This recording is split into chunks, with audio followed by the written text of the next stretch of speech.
शांति। ओम शांति शांति शांति।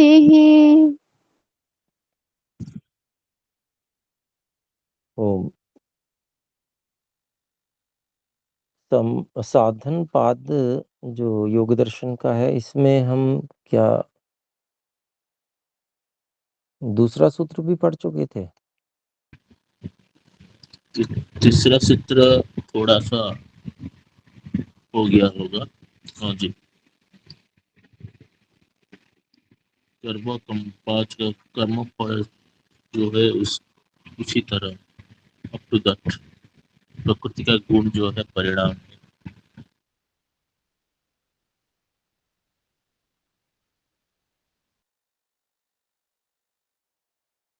हाँ, दूसरा हो चुका है ना, मैं समझता हूँ। हाँ जी, हाँ जी, जी दूसरा हो चुका है। जी जी, ठीक है, धन्यवाद। जी जी। तीसरे सूत्र से हम देखेंगे आज। तो दूसरे सूत्र तक यदि कोई बात पूछना चाहते हैं तो पूछ सकते हैं हस्तोत्थापन के द्वारा।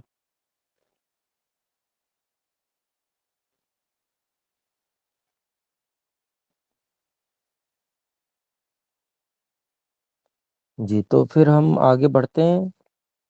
तीसरे सूत्र की भूमिका देखते हैं। अथ के ते क्लेशाः कियन्तो वेति। पूछते हैं कि भाई अच्छा, जिनकी बात चल रही थी पिछले सूत्र में, समाधि भावनार्थः क्लेश तनु कारणार्थश्च।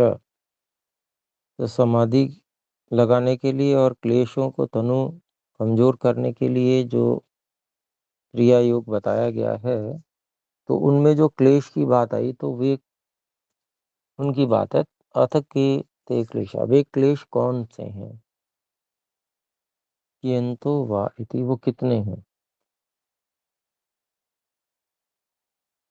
तो तृतीय सूत्र में अविद्यास्मिता राग द्वेषाभिनिवेशाः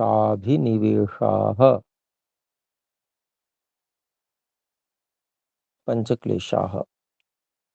अविद्यास्मिता राग द्वेषाभिनिवेशाः पंचक्लेशाः।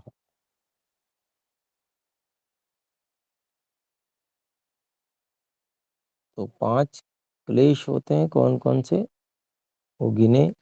1 अविद्या, 2 अस्मिता, 3 राग, 4 द्वेष और 5वां अभिनिवेश।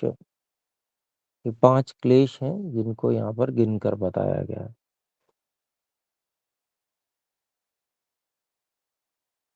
और इसके बारे में, क्लेशों के बारे में यहाँ पर भाष्य में बता रहे हैं। क्लेशाः, क्लेशा इति पंच विपर्ययाः इति अर्थः। क्लेश कहे गए मतलब 5 प्रकार के मिथ्या ज्ञान, विपरीत ज्ञान, विपर्य, ये अभिप्राय है। ते स्पंदमाना गुणाधिकार दृढ़यन्ति। तो ये जो क्लेश हैं, ये व्यवहार में आते हुए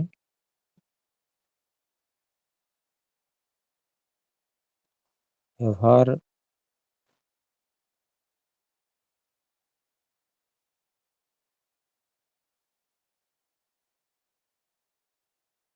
व्यक्ति इन से युक्त होकर व्यवहार करता है, क्लेशों से युक्त होकर। तो ये वे जो हैं क्लेश, वो व्यवहार में आते हुए गुणाधिकारम दृढ़यन्ति,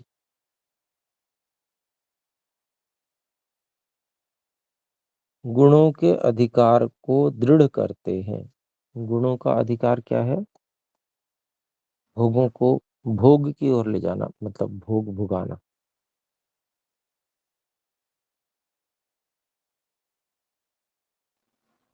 तो इस भोग की ओर प्रवृत्त करने वाली बात को ये क्लेश जो है वो दृढ़ करते हैं।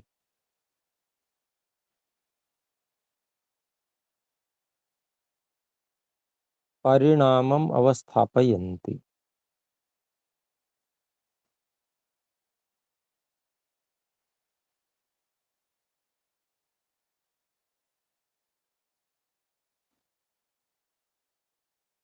अर्थात परिणाम कहते हैं प्रकृति के जो परिणाम है, यानी कि प्रकृति से विकृति जगत उत्पन्न होता है तो उत्पत्ति एक परिणाम हो गया, स्थिति फिर वो बना रहता है तो दूसरा परिणाम हो गया, प्रलय फिर उसका को नष्ट भी किया जाता है ईश्वर के द्वारा, तो ये परिणाम हो गए। तो परिणामम अवस्थापयन्ति, तो प्रकृति के जो परिणाम अर्थात विकृति जगत की उत्पत्ति स्थिति प्रलय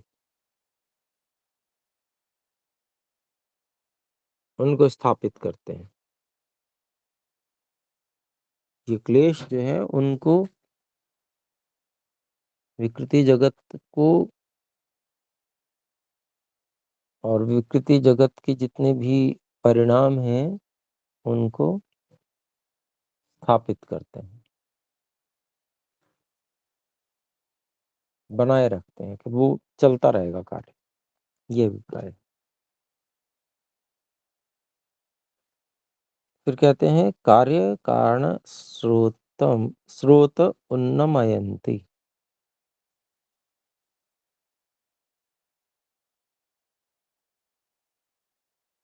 तो यहाँ कार्य कारण दो अलग अलग चीजें, इसको इस रूप में जन्म और मृत्यु के रूप में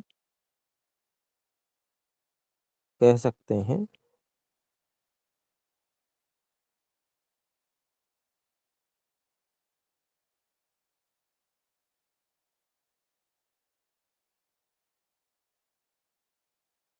तो जन्म और मृत्यु के स्रोत का जो उसका प्रवाह चक्र है, एक जन्म के बाद फिर मृत्यु, मृत्यु के बाद फिर जन्म, ये जो एक क्रम है, इस स्रोत को उन्नमयन्ति, उस स्रोत को और अधिक वृद्धि को प्राप्त कराते हैं और उत्कृष्ट बनाते हैं, यानी कि वो बहुत ज्यादा जन्म मरण और ज्यादा होने लगता है। ये अभिप्राय हुआ क्लेशों के कारण से। परस्पर अनुग्रह तंत्री भूय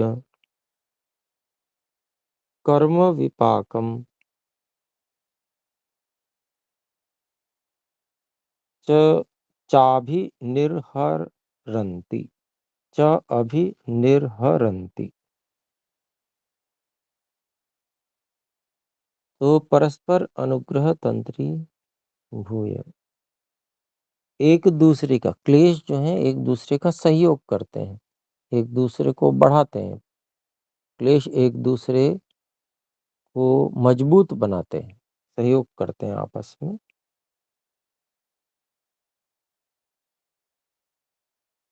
तो एक संगठन बने हुए, ये क्लेशों का एक जैसे संगठन बन गया है, तो इस तरह से आपस में सहयोगी हुए हुए कर्म विपाकम, कर्म के फल को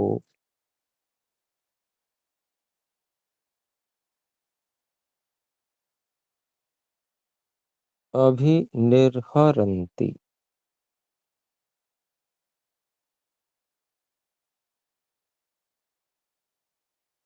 व्यवहार में लेकर आते हैं, अर्थात भुगवाते हैं, कर्म के फल को भुगवाते हैं ये क्लेश। तो क्लेशों का परिचय इस रूप में यहाँ पर दिया गया कि क्या क्या करते हैं ये क्लेश।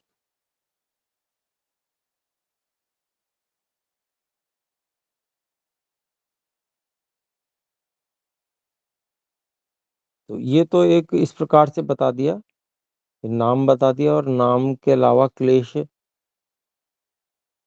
क्या क्या कार्य करते हैं वो बता दिया। तो इस प्रकार से भी परिभाषा की जाती है।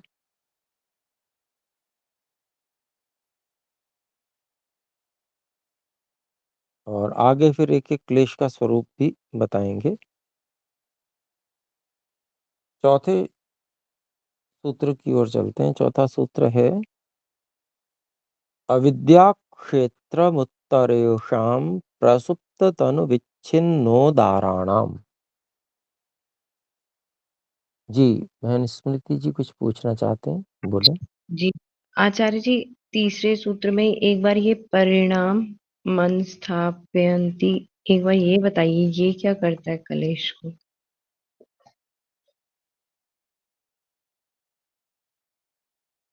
परिणामम अवस्थापयन्ति। यहाँ परिणाम का अभिप्राय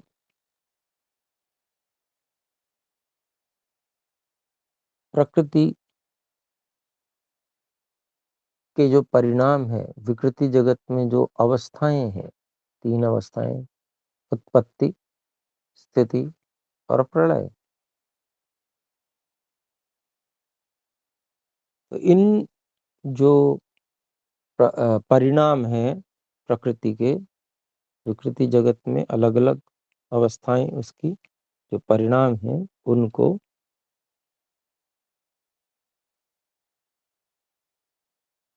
अवस्थापयन्ति, उनका स्थापना करता है। मतलब वो उनको अच्छी प्रकार से, जो क्लेश हैं वो उनके बनाए रखने में कारण बनते हैं, विकृति जगत।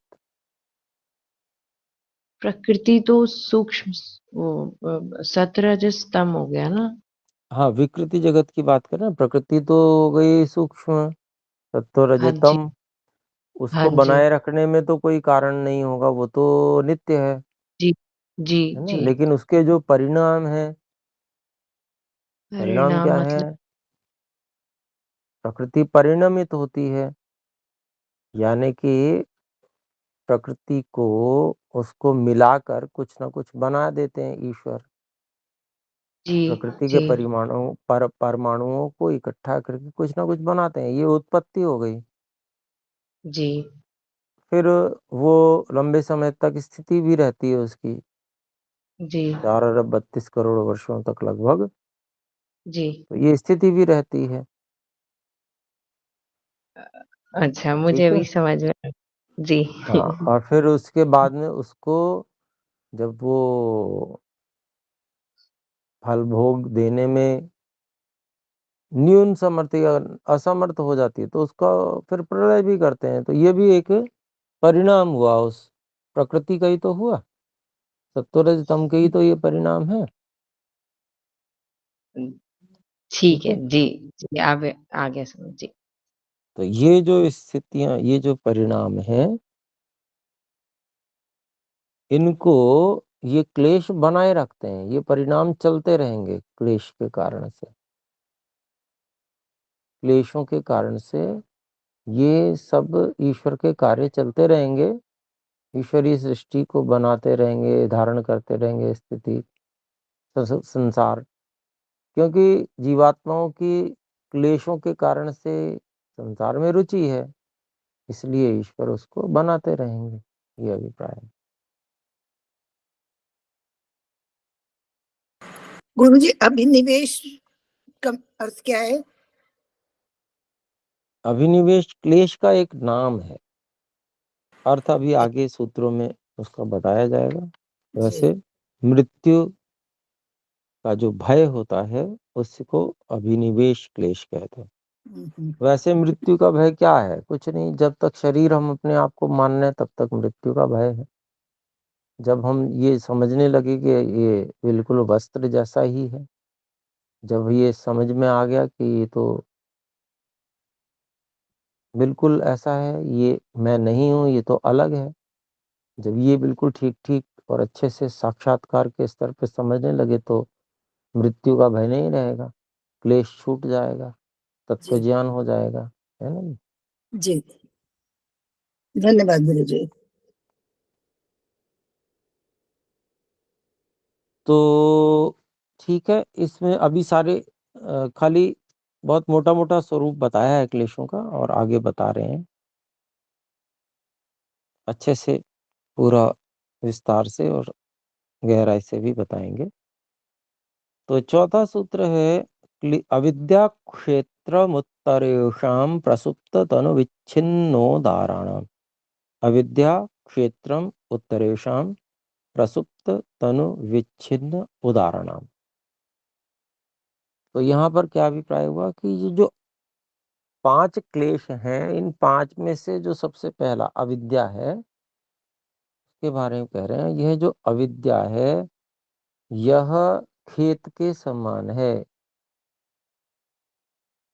उत्पत्ति स्थान के समान है। किनकी? उत्तरेषाम, बाद के बाकी जो क्लेश हैं।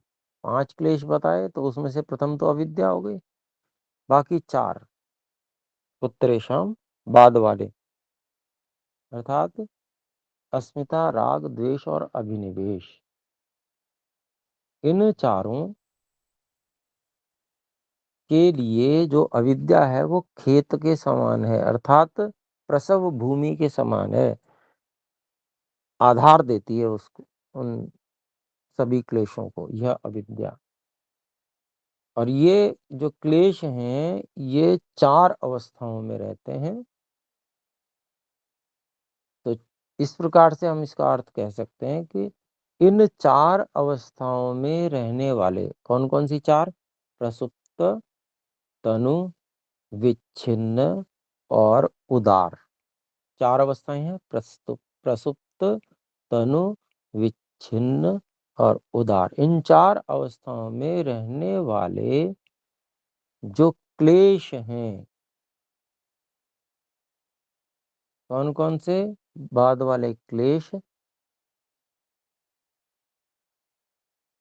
अस्मिता, राग, द्वेष और अभिनिवेश। इन सभी क्लेशों के लिए अविद्या जो है वह प्रसव भूमि है,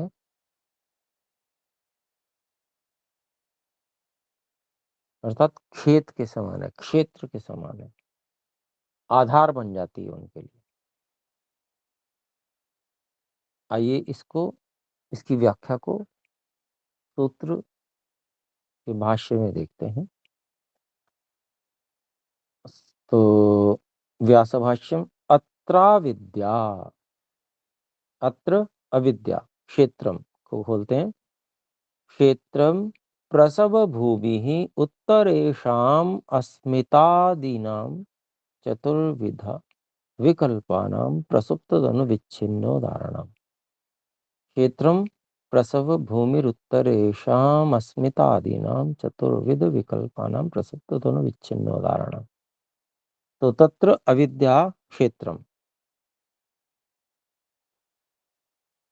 तो उनमें से जो क्लेशों की बात चली, उन क्लेशों में से जो पहली है अविद्या है, वह क्षेत्रम, खेत के समान है।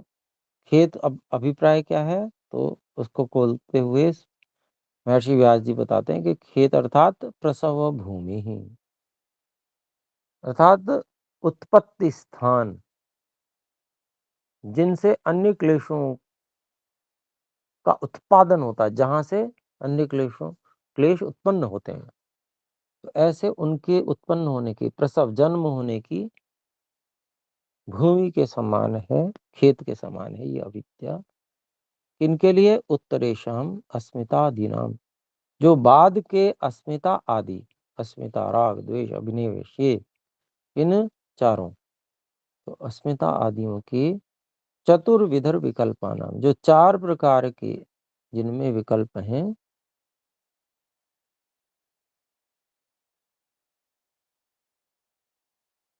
भेद हैं जिनके 4, अर्थात उनकी क्या अलग अलग स्थितियां हैं, वो प्रसुप्त, तनु, विच्छिन्न और उदार स्थितियों में रहते हैं। ऐसे प्रसुप्त, तनु, विच्छिन्न और उदार स्थितियों में रहने वाले 4 जिनके भेद हैं, जो अस्मिता आदि नाम से प्रसिद्ध हैं, अस्मिता, राग, द्वेष, अभिनिवेश, इनके लिए जो यह अविद्या है वह प्रसव भूमि के समान है, खेत के समान है। आगे कहते हैं प्रसुप्त तत्र का प्रसुप्ति ही। अब यहाँ जो 4 अवस्थाएं बताई हैं, प्रसुप्त, तनु, विच्छिन्न और उदार, उनके बारे में बोल रहे हैं। पहला प्रसुप्त अवस्था, क्लेश की प्रसुप्त अवस्था। तो तत्र का प्रसुप्ति है, प्रसुप्ति अवस्था कौन सी है, क्या है ये? तो उसको खोलते हैं। चेतसी शक्ति मात्र प्रतिष्ठानम बीज भावोपगमः। चित्त में शक्ति मात्र रूप में स्थित रहने, प्रतिष्ठित रहने वाले क्लेशों का बीज भाव उपगमः, बीज भाव को प्राप्त रहना।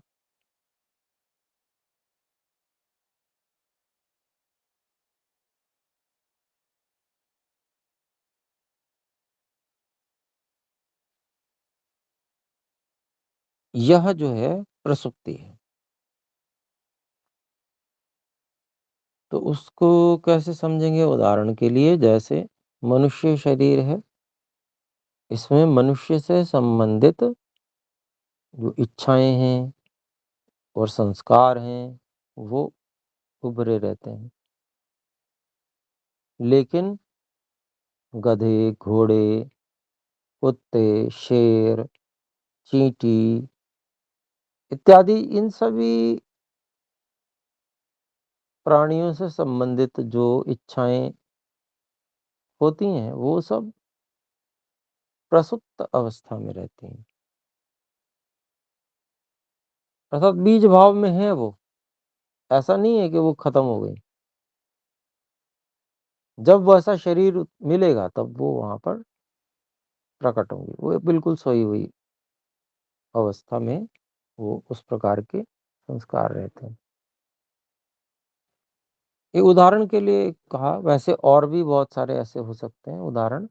ये तो एक मैंने जो बहुत ही स्पष्ट उदाहरण है, उसको उदाहरण होता ही वो है जो ज्यादा स्पष्ट हो, इसलिए मैंने ये दे दिया।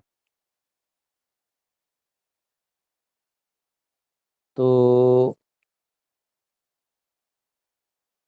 फिर आगे कहते हैं तस्य प्रबोध आलम्बने सम्मुखी भावः। तो उन क्लेशों का जो प्रसुप्त अवस्था में है,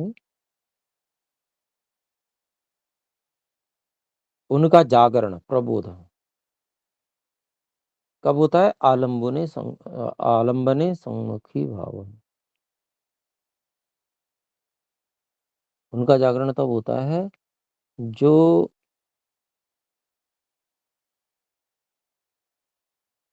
आलम्बन जब सामने आता है तब उनका जागरण होता है। तो वैसे सोते रहेंगे वो, लेकिन जब उससे संबंधित आलम्बन उपस्थित होगा, उस तरह की बात, उस तरह की साधन इत्यादि सभी कुछ होंगे, तो फिर वो संस्कार, उन संस्कारों का जागरण हो जाएगा। आलम्बने तस्य सम्मुखी भावः।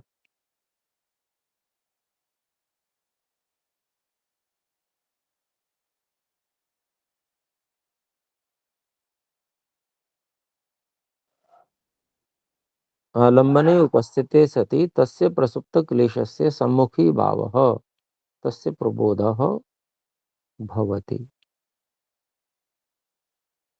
अर्थात आलम्बन का के उपस्थित होने पर उस जो प्रसुप्त क्लेश है उसका सम्मुखी भाव, सामने आ जाना, इसी को उसका जागरण होना कहा जाए।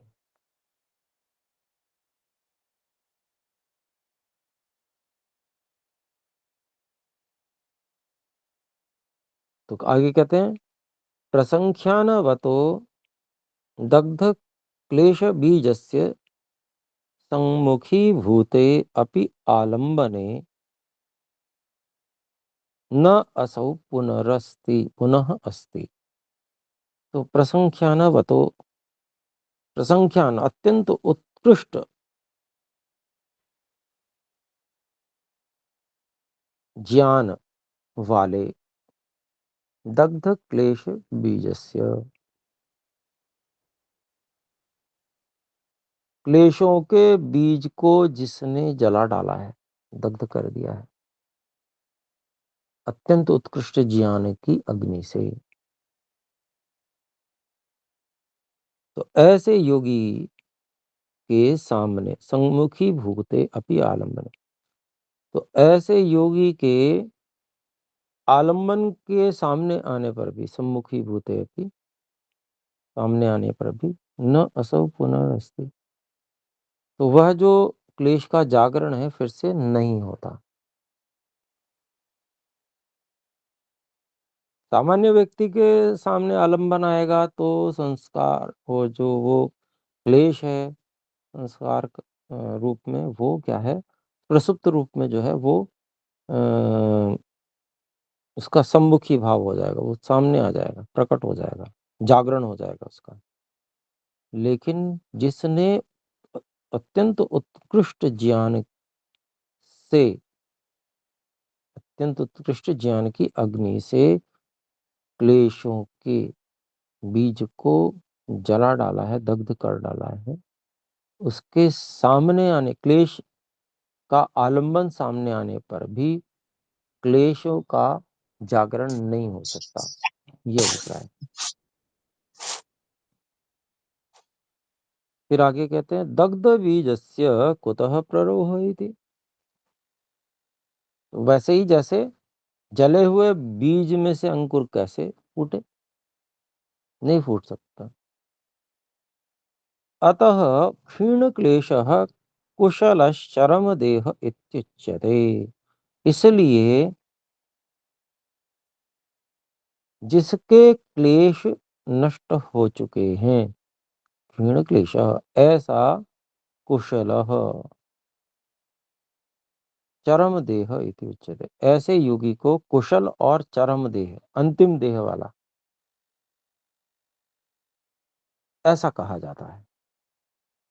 तत्रैव सा दग्ध बीज भावा पंचमी क्लेशावस्था न अन्यत्रेति, तो कहते हैं कि केवल उसी ऐसे योगी में जिसने अत्यंत उत्कृष्ट ज्ञान की अग्नि से उसके क्लेशों के बीजों को दग्ध कर दिया है, जला दिया है, उसी में तत्र सा, वह दग्ध बीज भावा, वो क्लेशों की दग्ध बीज, जले हुए बीज के समान हुई हुई जो इस तरह की अवस्था वाले पांचवी क्लेशावस्था, क्लेशों की अवस्था होती है उसी योगी में, न अन्यत्र, अन्य लोगों में नहीं होती। फिर कहते हैं सताम क्लेशानाम सदा बीज सामर्थ्यम, नहीं तदा ही, सताम बीजानाम तदा बीज सामर्थ्यम दग्धम इति विषयस्य सम्मुखी भावेपि सति न भवति एषां प्रबोध, कहते हैं कि भाई क्लेशों के होते हुए भी, सताम, सत्ता में होते हुए भी, तब बीज सामर्थ्यम दग्धम, उनकी जो उनका जो बीजत्व है, बीजत्व है क्या, बीजपन है क्या, कि भाई जो प्ररोह में समर्थ हो, जो उगने में समर्थ, उगने की सामर्थ्य ही तो बीजपन है। तो कहते कि बीज सामर्थ्य दग्धम, तो उसका जो उगने की सामर्थ्य वही जल गई, इति विषय से सम्मुखी भावे भी, इस प्रकार से जो विषय इत्यादि जो जिसको भोगने के लिए व्यक्ति प्रवृत्त हो सकता है, ऐसे विषय के सम्मुखी भाव, सामने आने पर भी, अपि सम्मुखी भावे भी सती, सामने आ जाने पर भी, न भवति येषां प्रबोध, इन संस्कारों का जागरण, इन क्लेशों का संस्कार, क्लेश कहेंगे उसको, इन क्लेशों का जागरण नहीं होता। इति उक्त्वा प्रसुप्तिर्दग्ध बीजानाम अप्ररोहश्च। इति उक्ता प्रसुप्ति दग्ध बीजानाम अप्ररोहश्च। इसको बताकर कह दी क्या प्रसुप्ति। एक तो प्रसुप्त अवस्था जो क्लेशों की है वो कह दी, और क्लेशों की दग्ध बीज अवस्था जो है, जो कि दग्ध बीज जो होते हैं उनका फिर से आकर्षण, विषयों में आकर्षण उत्पन्न करने की सामर्थ्य का समाप्त हो जाना, अप्ररोह, ये भी कह दिया। तो ये पांचवी अवस्था है। यहाँ पर चार का विवरण तो महर्षि पतंजलि ने यहाँ दिया हुआ है, पांचवी अवस्था का महर्षि व्यास जी ने यहाँ पर दे दिया है कि भाई ये अंतिम अवस्था होती है, और ये फिर व्यक्ति को आकर्षित नहीं कर सकता कोई विषय। जैसे पहले व्यक्ति जब क्लेश साथ में रहते हैं स्मृतियों के, तो सामने जब विषय उपस्थित होता है तो वो क्लेश जो है उसको उस ओर आकर्षण में डाल देते हैं, उसको खींच जाता है। एक बरबस जिसको कहते हैं, एक स्वभाव से व्यक्ति उस ओर आकर्षित होता है क्लेश के कारण से। अस्मिता, राग, द्वेष, अभिनिवेश, और मुख्य रूप से उसको कहेंगे उनकी प्रसव भूमि अविद्या। ये जो है जब स्मृति के साथ जुड़े रहते हैं तो क्या है, दिमाग उल्टा चलता रहता, व्यक्ति की विचार शैली विपरीत रहती है, देखने की दृष्टि विपरीत रहती है। इस कारण से वो विषय में सुख दिखता है, विषय की ओर आकर्षण होता है। और जब वो स्थिति ही खत्म हो गई, वो अविद्या जो है वो दग्धबीज भाव को पहुंच गई, क्लेश जो है दग्धबीज भाव को पहुंच गया, इसका मतलब क्या हुआ कि क्लेश समाप्त हो गया, क्लेश वाला भाग समाप्त हो गया स्मृति में से। अब वो बिल्कुल ठीक ठीक दिख रही है चीज में जो यथार्थ है वो दिख रहा है, वास्तविकता दिख रही है जो वास्तव में है। उसके साथ जुड़ी हुई जितनी अन्य भावनाएं क्लेश आदि की जो जोड़ रखी थी कि हाय बड़ा सुख है, वो बड़ा अच्छा है, ये सब क्लेश है कि इसमें जो है क्या बहुत ही अच्छी चीज है, ये सारे क्लेश जुड़े हुए हैं, राग इत्यादि। तो ये जो विपरीत भावनाएं, विपरीत उल्टी सीधी चीजें उस समय सब समाप्त हो जाती हैं, तो व्यक्ति आकर्षित कैसे होगा, आकर्षण आदि सब समाप्त हो जाता है।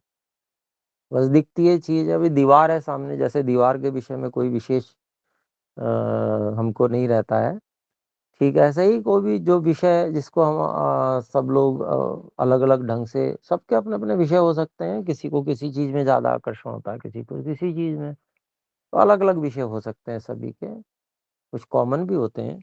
तो वहां पर फिर व्यक्ति को वो विषय कभी बिल्कुल भी किंचित मात्र भी आकर्षित नहीं कर सकता,